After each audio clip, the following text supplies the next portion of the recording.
On this episode of She's Crafted to Thrive, our guest is photographer Laura Neff. We talk about the importance of being organized, but let's be real, it's not really that easy for many photographers and creative entrepreneurs to get organized. We'll talk about Laura's journey to being what I call the queen of organization and workflows, and she'll share some of her tips and mindset shifts that will help you in your business.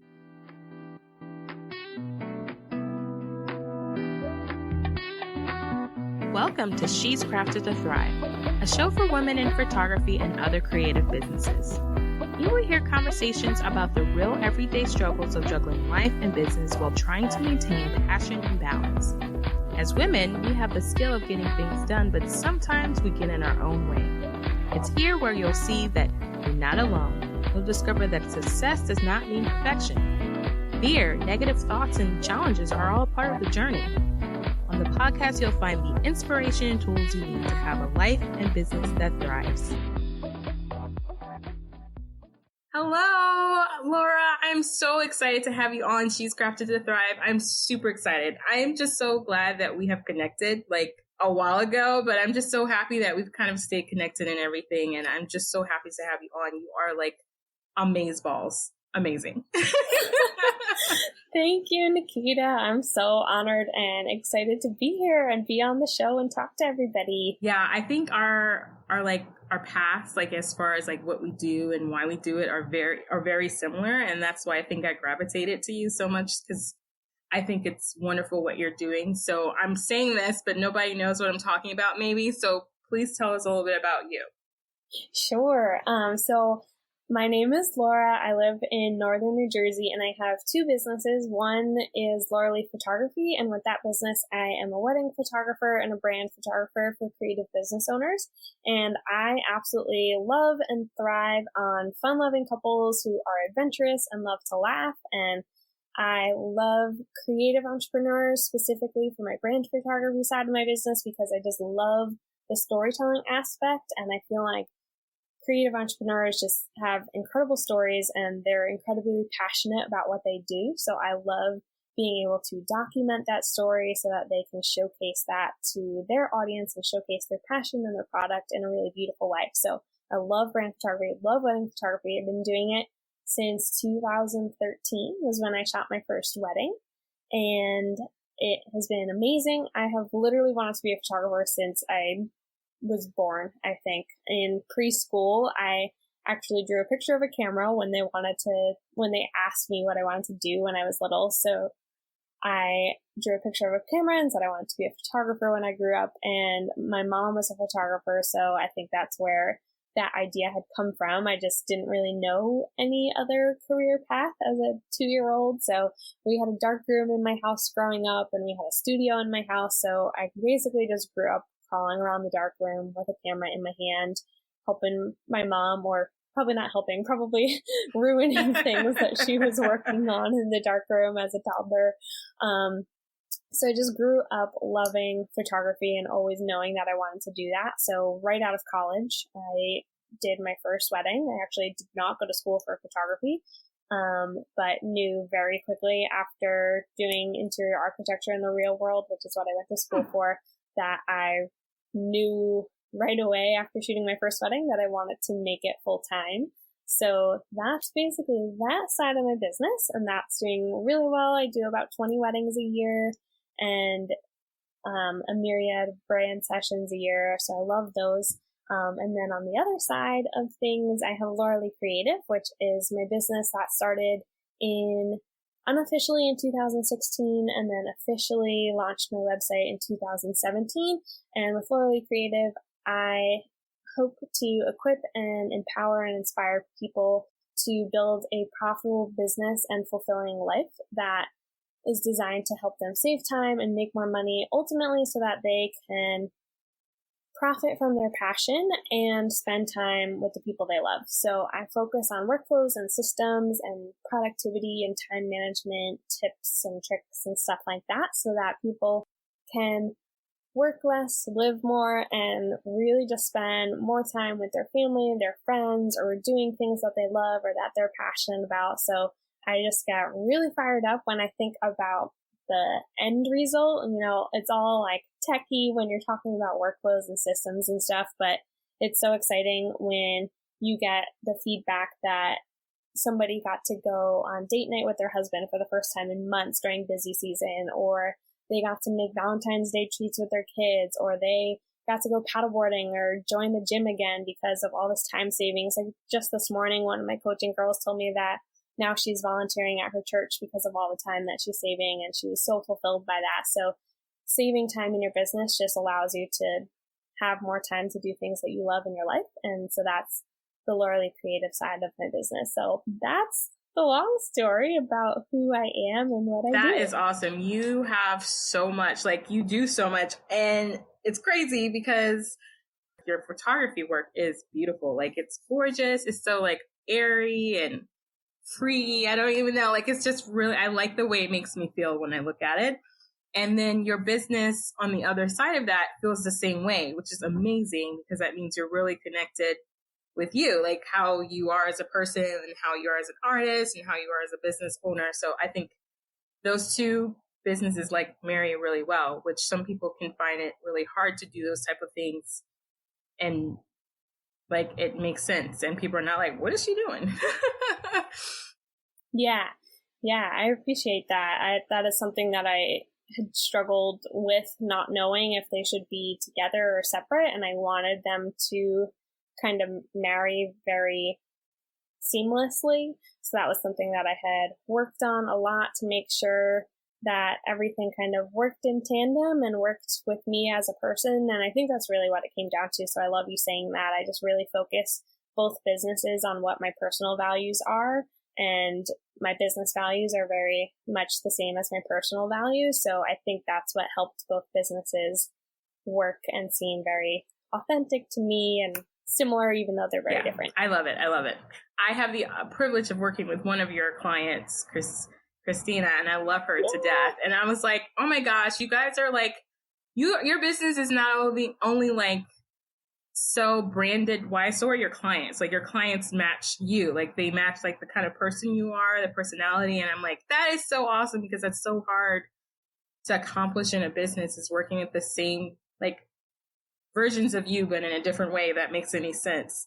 Yeah, no, it totally makes sense. And I literally feel like that every day. Every time I get off a coaching call with one of my clients or a mastermind call, or even after my retreat, which was in June, I'm just like, I just want to be best friends with all of these people. I was blown away at how amazing they are. And, they say your vibe attracts your tribe. And I'm just so thankful for the tribe of people that have come into my life because of both businesses. And my boyfriend kind of tests. I probably say it once a day. I'm just like, I'm just blown away by my couples and my coaching clients and my retreat girls. And I just feel very thankful. So I appreciate you noticing that. And I am very grateful that that's the case. Well, that's awesome. Well, I do want to start asking you a question. And I know It's the first question that I usually ask everyone. And you kind of went into it a little bit when you were talking about who you are and what you do and everything. But it kind of maybe dig a little bit deeper and tell me, like, why did you pursue this path in life? Because I think that sometimes we grow up thinking we're going to do something, and then something changes or our life changes, or, we always have those like pathways where we like choose to go this way or choose to go that way. And I didn't know you went to school for architecture. Is that what you just said earlier? Yeah. So what made you decide this path? Yeah, so I'll try to merge the two businesses into one story, but essentially I got into photography because I wanted to tell stories. And I basically, like I said, I only knew photography as a career just because I was seeing that, my mom doing that every day. And I just always had a camera on me, whether it was vacation or taking pictures of my friends or just like landscapes and bugs and stuff like that when I was little. So I always had a camera on me. And I think it really just came down to telling stories and creating a deeper connection between me and my subjects and each other. So that's what I try to do with wedding clients. I always tell people, I want you to be more in love by the end of your engagement session than you were when you came in. And I feel like I'm very successful in that and creating that authentic connection between the two of them. And so I love that photography preserves memories and it preserves people's legacies. And my grandparents are a great example of why I continue to love what I do. They've been married for going on 68 years, and they just celebrated 67 years a few months ago. And I am just blown away. And when I get to look at their wedding pictures in their album, that to me is their legacy. And I have just always had that in the back of my mind and enjoyed their story. And so that is the photography side of things. And then I started to get into education totally on accident. So I can't really tell this story without telling my story of burnout. And I was working. So like I said, I went to school for interior architecture, and I did that in the real world. I was a project manager at a design firm, and everybody at the firm quit except for me. So I very quickly out of college became the lead designer at this very, very well established architecture design build firm. And I was all of a sudden at the age of 22 managing like projects in Hollywood and New York City and Boston and London and Mexico City and Chicago. And I was 22, had no idea what I was doing. I was good at design, but I didn't know the construction side of things, but I had to manage 60 construction workers at a time most of the time. So I really had to be organized at that job, and it was really just draining all of my energy. I was not cut out for hospitality design. So I ended up getting a job at a photo studio as an editor, and that was basically just a stepping stone for going full-time with my business, because I knew I wasn't where I needed to be financially to be full-time photography. And I wanted to kind of get out of design into the photography realm, at least. It was a commercial studio, so still kind of far from what I wanted to do, but I was working there, and it was October, and I had 15 weddings on the books for that year. And October, I probably had 5 or 6, and I was just feeling the weight of a full-time job and my business, and I felt like my business wasn't growing.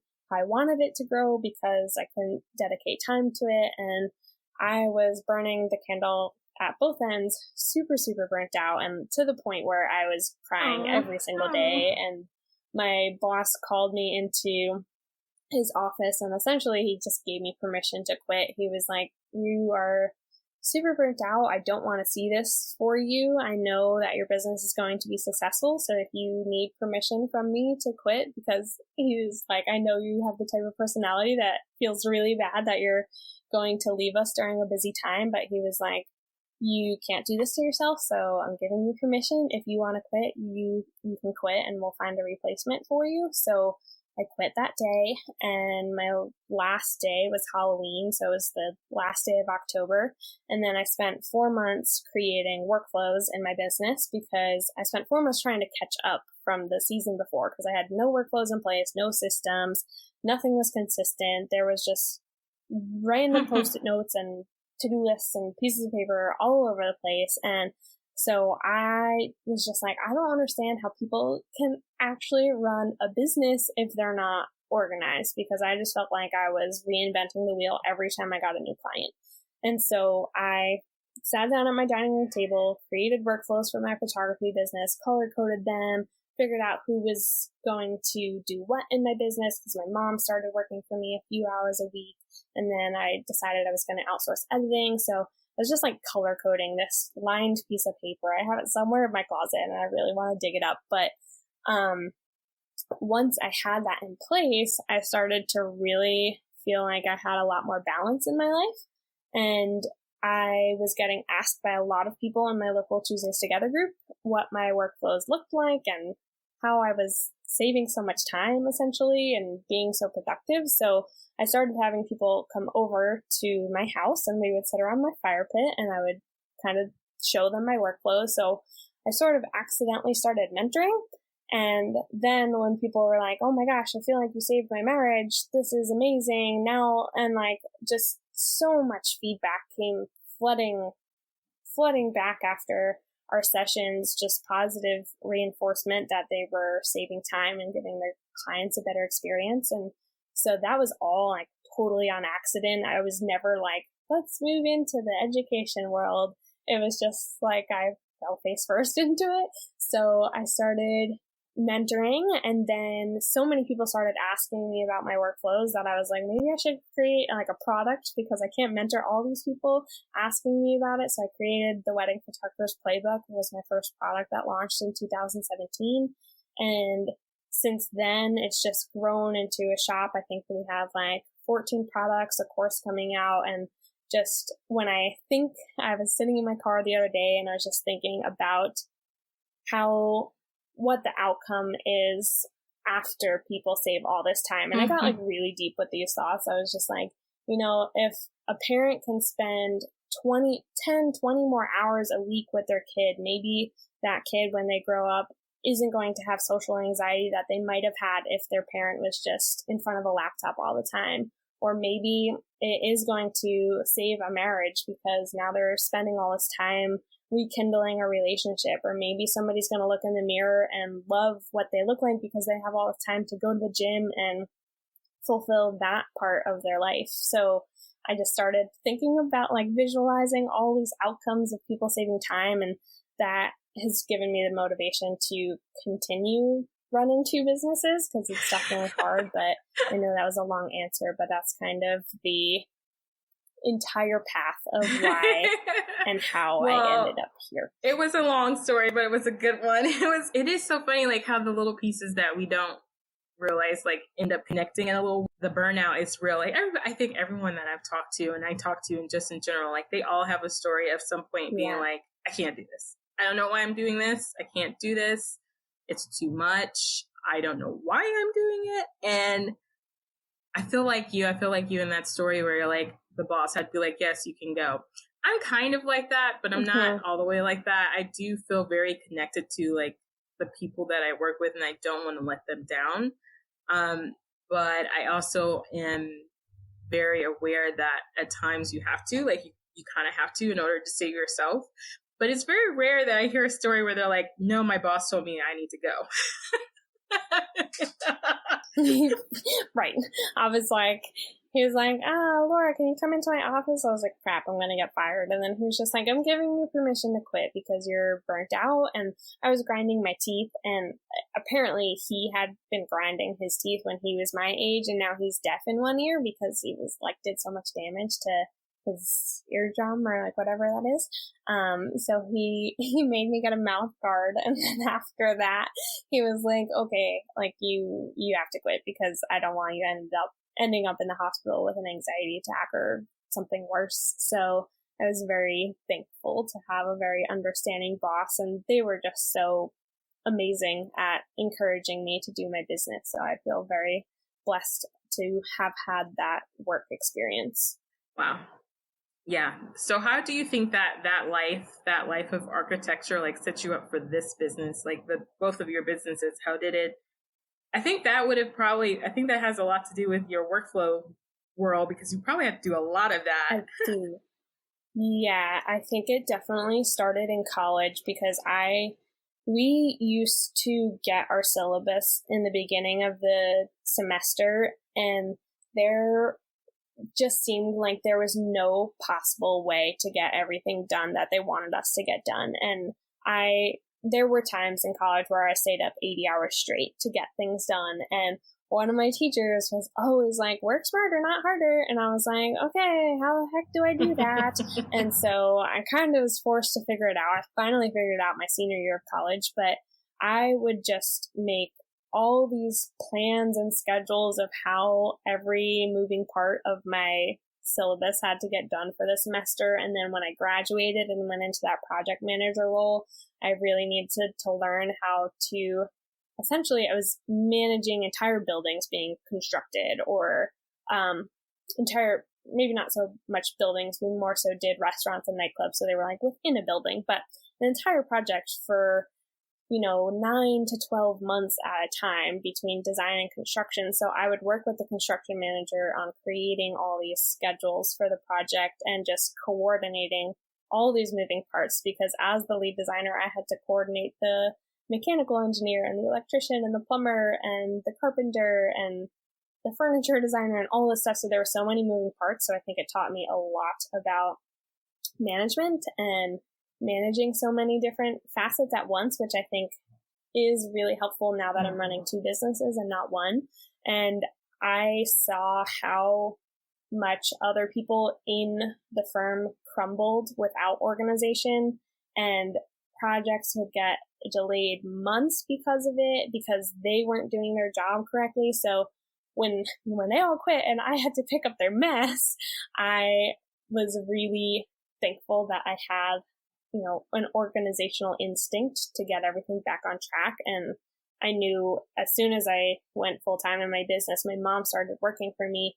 And that's kind of why I created my first workflow, because she was asking so many questions of how to get things done that I was handing off to her. And they were things I knew I wanted her to be doing over and over again, like formatting the blog or blog stomping my photography images together after a wedding. And rather than training her over and over again, I decided to make a procedure manual for my business. So we have an SOP for Laura Neff Photography, and it's like 135 pages long, and it's ridiculous. And that's essentially what the wedding photographer's playbook is my SOP. But it was definitely really helpful just being forced to project manage at a really young age and being forced to get organized and learn how to work smarter so that I didn't go totally insane. Really translated into both businesses in that organizational sense. Yeah, no, totally. Yeah, no, I'm the same way. I can't function when there's no organization, and I don't understand it when I look at some other businesses and I just think, how are you, one, still in business? Two, how are you functioning like this? I think it would stress me out to the point that I would be in the hospital with an ulcer or something, because I don't know how you can do I don't know how you do that. What do you mean you were there? What are you talking about? Yeah, I ended up in the hospital in college. I gave myself an anxiety attack, and that's kind of when things started to hit. I thought I was having a heart attack, so I got hooked up to an EKG. Like my roommate, I was in the middle of class, and my teacher was like, "Laura, you don't look so good. Somebody take her to the hospital." So my friend took me to the hospital, and then hooked me up to an EKG because I was like, "I think I'm having a heart attack," and it ended up being my one and only anxiety attack. Thank God I still suffer from anxiety, but like stress anxiety, I don't have the anxiety where I worry about things. It's just kind of overwhelm anxiety. But it has lessened so much now that I have systems and stuff in place. But yeah, that was not a fun hospital visit. No, it's not. Well, tell me about, I know you're obviously known for your photography and you're known for education, but are there any little pieces of your business where people would be surprised? Oh, this is what Laura does too. Yeah, I feel like there's so many pieces that I don't talk about enough. And even my coaching clients are like, wait, you have a shop? Wait, you have this? So I can, I have a shop that has digital products in it that are like templates and workflow checklists and stuff, mostly for photographers at this point, but I hope to add more for creatives in the future because I've done a lot of the work and now I just kind of have to put it into the shop. But one of the things, I guess a few of the other things I do are just one-on-one coaching, and that is so fulfilling to me. And I don't think I've ever officially announced it. It just kind of like, I just let it organically happen. And if people find me, that's awesome. But I don't think I've ever put it into a newsletter or a blog or anything like that.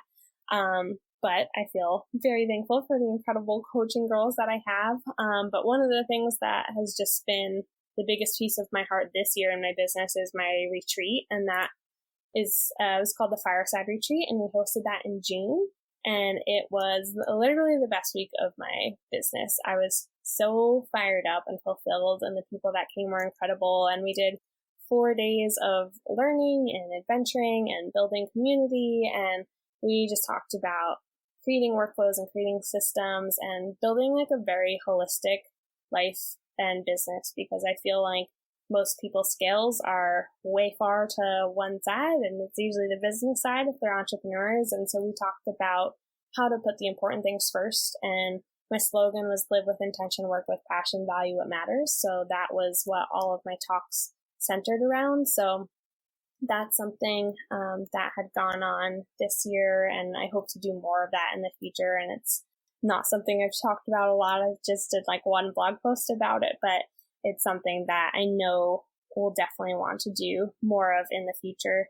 And then the other thing that apparently I need to talk more about. Yes, you do. But the other thing that we offer is done for you custom workflows. So I create custom workflows for business owners, all types of creatives. So like I've worked with hair and makeup artists and stationery designers and event planners and florists and everything to create custom workflows for their business. And then I actually implement them into their CRM for them. I use HoneyBook, and so I help them implement everything into HoneyBook so that their workflows can be automated, because most people have no idea how to create a workflow. So my course will be teaching photographers how to do that, but I can't be all-encompassing and teach every type of creative how to do it. So we create custom workflows and implement them for them so that they can automate all their systems and save a lot of time. So that's something that I love doing because the end result is pretty cool. Yeah, I knew about everything except that. I was like, wait, what? I did not know about that one. That's an awesome one. I wish I had known that, because I've always talked to a lot of photographers. I hear so many of them, like, they're like, first of all, they don't have the patience. Half of them don't have the patience or the time to do it. They're like, I don't want to do it. Like, I don't want to make my own. Can you do it for me? And I kind of do it, but I don't do it. Like, I don't like doing it for them. Like, I just don't, because, it's not my thing. Like, my thing is coaching, like, creators and photographers in their marketing, like what to do, what not to do, how to do it, and doing like the done for you services like that. The workflow thing is like, girl, I love you, but I need to send you to somebody else. So that's perfect. I didn't know that was something that you did. Yes, so I now know. over. That's awesome. Yeah. And that, I feel like all of my services have happened on accident. Like, I never planned on coaching, and then somebody asked me if I would. And I never planned on mentoring for a full day, and then somebody asked me if I would. And that's kind of what happened with the done for you workflows as well. Somebody was just like, well, can you put it into my system for me? And I was like, oh, well, yeah. So I did that, and, we do that because I don't, talk about that anywhere. We don't do too much, but we might do like 2 a month, and I would love to do more of them, because I know most people, I think it was happening because my coaching clients, I was giving them the workflows and creating them for them, and then saying like, hey, now go implement this into your CRM. And I would follow up with them 6 months later and be like, oh, I haven't done it yet. And I was like, why haven't you done it? You're just like wasting time by not automating all of this. So I was like, just let me do it for you. And I feel like that's kind of how it all happened, because they were just like, that's so techy, and I just want somebody to do it for me. It's not fun. It's not pretty. It's not pretty. It's kind of how that happened. It's not pretty. It's the I feel like it's the mechanical piece of your business. Like, it's the thing that most creatives, they're creatives for a reason. They love to do what they do. It's very rare that they find a you where they like they're good at both, where they can like do the photography and be like all artsy and free, and then at the same time be like, I'm doing this, like this, like, it's very, very slim. Yes. Agreed. I'm learning does that frustrate you? Do you like sometimes feel like when you're working with a creative and you're like, I don't understand why you don't get this? No, I feel like people understand the concept. I think it's my frustration is like, I just want to like shake people to get them to realize how much time they're wasting by not having workflows and systems. So to put it into perspective, when I started using my workflow, I think I saved about 1,200 hours over the course of a year. Wow. So it was about 20 to 30 hours a week. And I brought my business down from like 40, 50 hours just for photography plus shooting down to like 10 hours a week.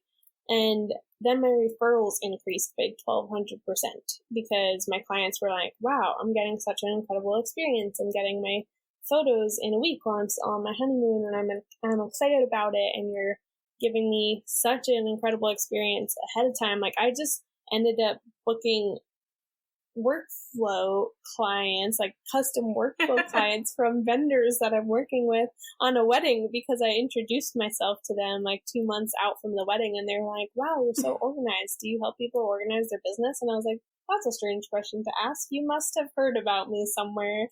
And so now I'm working with them, which is just like crazy. It just gives such a better experience to everybody that you're working with when you are organized and you save time. So I feel like that's where my frustration comes, because people don't see the benefit. It's hard to see the benefit until you have it happen to you. So that's where I'm just like, you could save so much time and have a life. And yeah, that's where my frustration comes. But most people understand the concept, and then they're just like, that makes sense. Create it for me. Yeah, the frustration part is real. It is real. I know I feel like that sometimes to my clients, where they're like, they know they need to do the piece. I think the biggest piece that I struggle with, and I would imagine this is probably part of your workflow, is staying in contact with your clients, like past and like potential. And even if they said no to you, like if you talk to them, that doesn't mean that they don't, maybe it's just not now. Like that's my biggest thing with my marketing coaching. I'm like, you need to communicate with these people. You can't just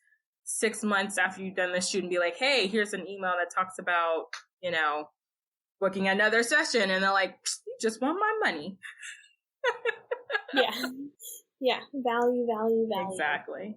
So what advice, well, before I get to the advice, like how do you, obviously workflows help you keep balanced and, your balance, but how do you do that with like your family, 2 businesses, basically, like your health, your wellness? How do you find balance in your life? Yeah. So, I think one of the things that I had taught at the retreat was that it's really important to schedule your personal life before your business, because it's very easy to overschedule your business, whether it's photo sessions or meetings or just like really anything. So one of the first things that we did at the retreat was just set boundaries around our business, whether that was a set amount of hours we were going to work every day or set up non-negotiables. So I have a non-negotiable. I don't have meetings. I don't have sessions. I typically don't have weddings on Sundays. Those are the one day that mine and my boyfriend's schedule overlaps that we both typically have off.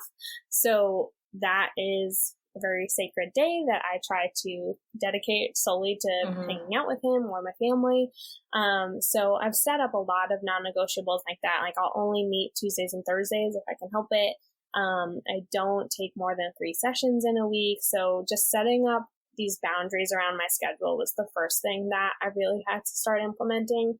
And then I basically wrote down a list of all the things that I love to do and things that fulfill me. And I made sure that they were on my calendar somewhere. So for the month. So whether that was a date night or going paddleboarding or going kayaking or just going to the gym, or just like reading, taking time to read or watch Netflix or something, like I scheduled it into my calendar. And that was one of the exercises we did at the retreat, was just writing down 10 things that you miss right now because you're too busy, and then taking out your calendar and figuring out where you can put that into your month or your week. So I try to do that in each area of my life every month. If I'm like kind of just planning out in advance, like, all right, here's the day we're going to have a date night, because my boyfriend works 3 to 4 jobs and I have the 2 businesses. So we're both very busy. So we try to schedule out on the calendar, like, this is the day we're going to have a date night or we're going to go for a hike or something. So I'll schedule that out ahead of time, because I feel like if I don't, it's just not going to happen. And then we're going to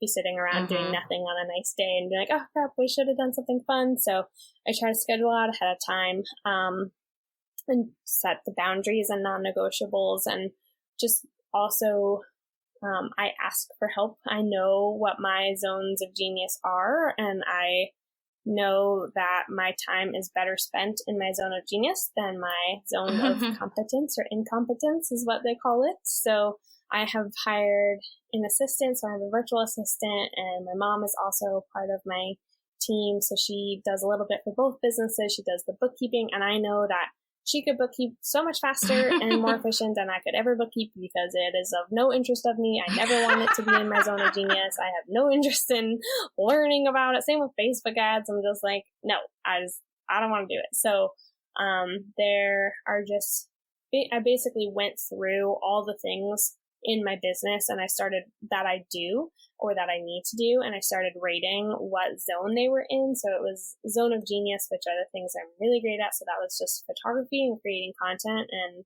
educating and bringing value to people. And then zone of competence was things that I'm good at, but I don't necessarily need to be the one to do them.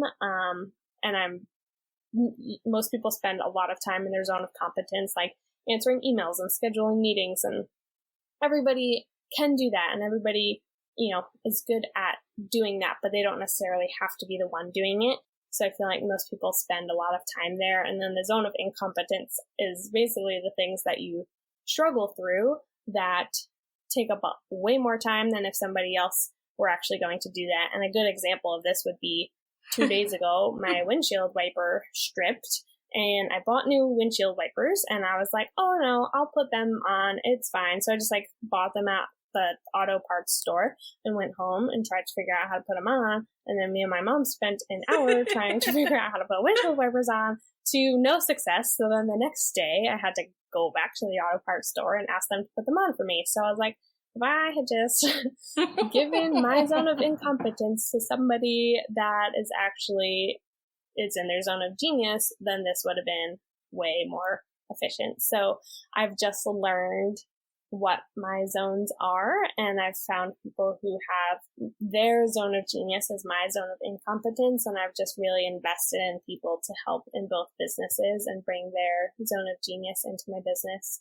to help scale that. So again, lots of nuggets in there, but boundaries, non-negotiables, scheduling life first, asking for help, knowing your zone of genius.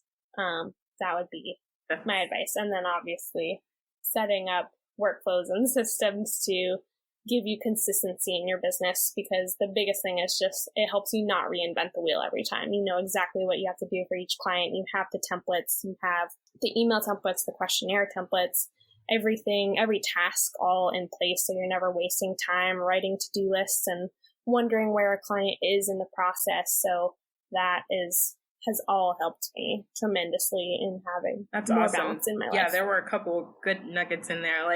I'm like, when I listen back, I'll be like, okay, I need to write that down. They were all really good. I really like the point where you were saying that you need to schedule, put the things that you enjoy doing on your calendar. So if you for instance, my husband and I like to go to the beach, but we literally moved to Florida to be close to the beach. It doesn't happen that often. Yeah. Part of it is because I deal with a lot of chronic pain. So it's at times we're like, oh, we should have went. And it's just like you said, it's a beautiful day. And it's why aren't we doing anything? And it's so it's good advice to plan that kind of stuff out. That's awesome. Yeah, definitely helps. I'm going to ask you this because I know my listeners, and what I really like to do is for people to know the real grit of stuff. So what for you, my last question usually is, what tools do you use? But I'm not going to ask you that because you just gave us tons of tools and tips and all that kind of stuff. So what do you struggle with and how do you overcome it? Ooh, okay.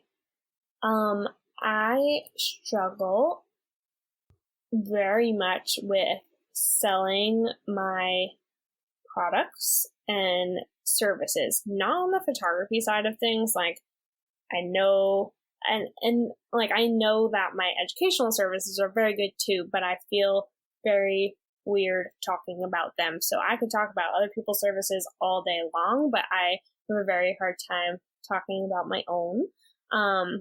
So that is something I'm trying to overcome with just my mindset, because I know that I'm doing a disservice by not telling people these things exist. And I think I just need to tell myself over and over again that this is going to help them have more time with their family and their friends and doing things they love. And so that's something that I really need to overcome.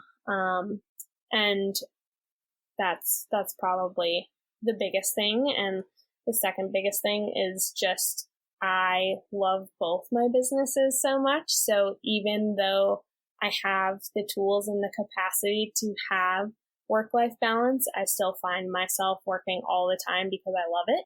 And I know that that's not healthy in the long run, but my hope, like, I don't live with my boyfriend or anything, so my hope is that someday when we are married, we will both be able to drop the hustle a little bit and kick back a few notches and just have the foundation set up to be able to relax a little more in business. So I think I'm just way too much of an overachiever, and I put a lot of pressure on myself. And then I'm always like, I feel like I sabotage my balance. I think that's the problem. I'm like, oh, I have all this balance and all this free time. How can I add 10 new projects onto my plate?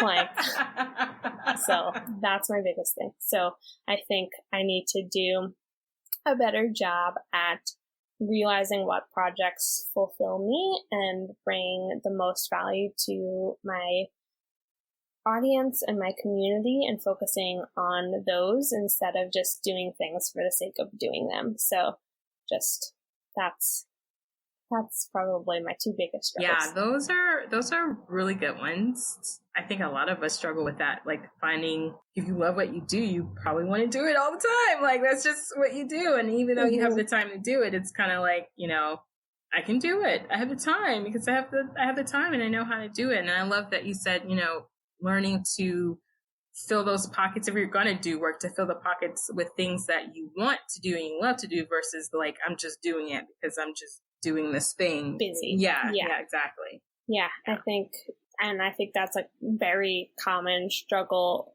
with all of the entrepreneurial community and just like society in general these days. Like, we always use busy as a good thing, and I notice myself saying it all the time. Like, I was just on the phone with my insurance company because I'm buying a new car, and they were like, oh, how are you? I'm like, good, busy. And then everybody's response is like, oh, busy is good. And I'm like, is it?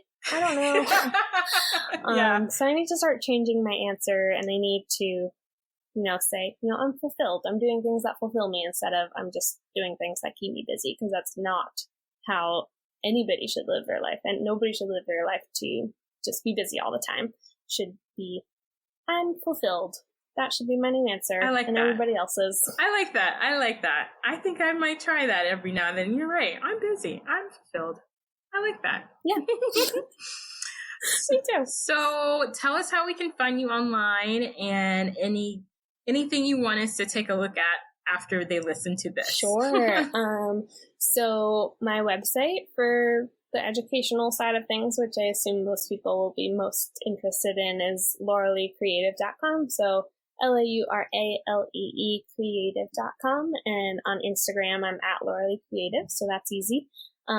My Instagram will have links to every other website and everything. Photography is just lauraleephotography.co, because .com was like $2,000, so not gonna get that. So those are my two websites and my Instagram. And on Laura Lee Creative, if you just go along the menu bar on the top, there's a link to my shop. So if there are any photographers that need help with workflow, there's a services tab, which brings you to the more one-on-one, person-to-person stuff, whether it's retreat or coaching or mentoring or anything like that. And then the shop has products and a course coming up soon. And there's a ton of freebies. If you scour the site, there's like three freebies on the homepage and 3 on the shop page, and a ton on the blog. So I think the blog has an archive already of like 60 or 70 posts. So there's a lot of nuggets in there for people to read and find. And I talk about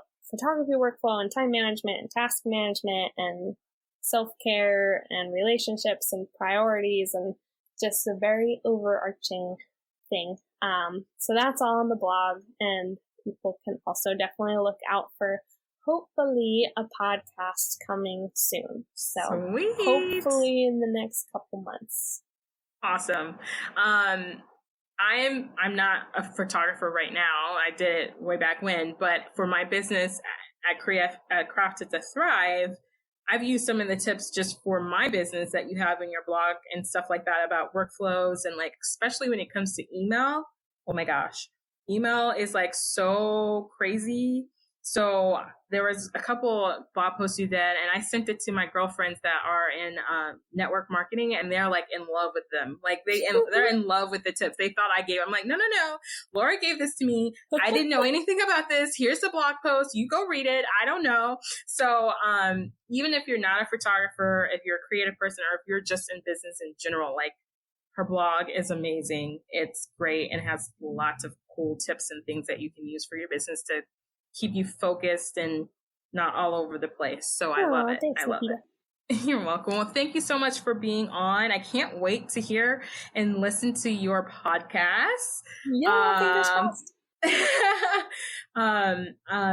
Podcasts are fun. I'm loving it. Like, I can't even lie. Like, at first I thought, okay, I mean, I knew I was going to like it, but I didn't know I was going to be like in love with it, but I'm like in love with it. I'm like, I can almost feel myself pivoting to doing it more, like, so turning it into some other part of my business, like a major part of it. Like, I'm just loving it. I'm so glad I was able to have you on. Thank you for your wisdom and your lovely stories and your words.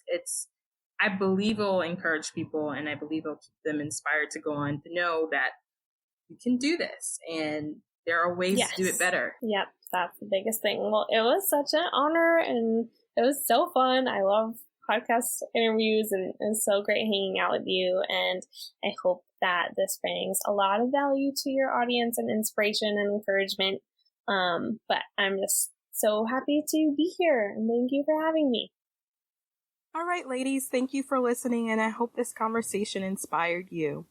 Be sure to subscribe and tell a friend. That's it on this episode.